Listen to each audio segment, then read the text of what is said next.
Yeah, that was Bob Hope. You knew him, right? No. Not personally. He was almost 100 when he said, I don't feel old. In fact, I don't feel anything before about noon. Did you ever have someone in your life who made you laugh hysterically, though you never met them? One of my long-distance comedic heroes passed away far too young, at the age of 85. You know, comedians are a neurotic bunch. You may remember him from the Carol Burnett show, where he played iconic characters like Mr. Tudball with his goofy Swedish accent, or the incompetent dentist trying to pull his first tooth, who accidentally sticks himself with the needle and slowly wheezes.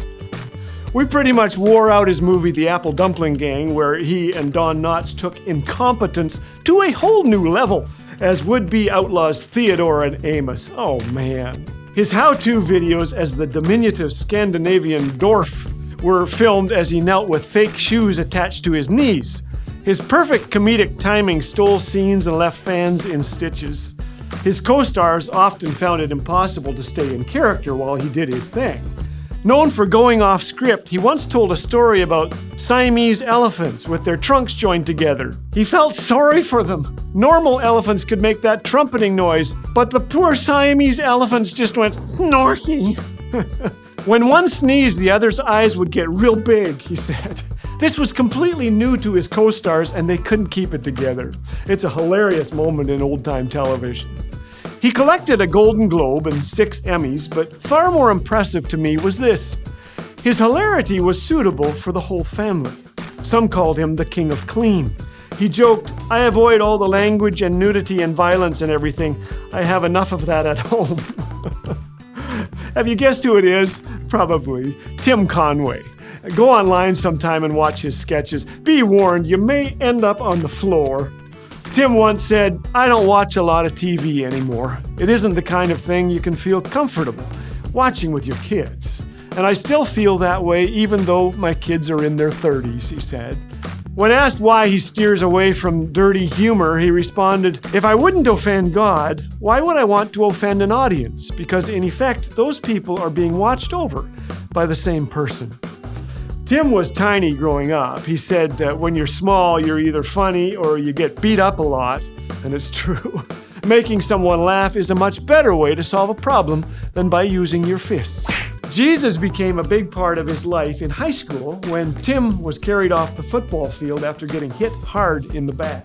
A doctor took an x-ray, found nothing broken, and put him in a neck brace. Years later, Tim visited another doctor due to back spasms, and Tim was dumbstruck when the doctor told him his spasms, quote, were a residual effect of a broken vertebrae. Tim mentioned his football injury, and the doctor replied, you are one lucky man. Your vertebrae probably was broken when you were hit, but when they picked you up and carried you to the locker room, I'd guess that the vertebrae went back into place. The x-ray may not have shown anything, but I assure you, you came very, very close to being permanently disabled. Tim wrote this, ever since that incident, Jesus and I have stayed in constant touch. I never stopped saying thank you. He adds, I spend a lot of time thinking about the hereafter. Each time I enter a room, I wonder what I'm hereafter. Well, today, Tim isn't just thinking about it. When his friend and co-star Vicki Lawrence heard of Tim's passing, she said, the angels are laughing out loud tonight. I think she's right. I hope to see Tim ad-libbing his lines in the sweet by and by one day. Tim once said, I enjoy life because I enjoy making other people enjoy it. Isn't that good? 1 Peter 4:10 says, each one should use whatever gift he has received to serve others. So let's follow Tim's example today and use the gifts we've been given to bring joy to others. Subscribe to Laugh Again TV. Those are lights. Subscribe to Laugh Again TV.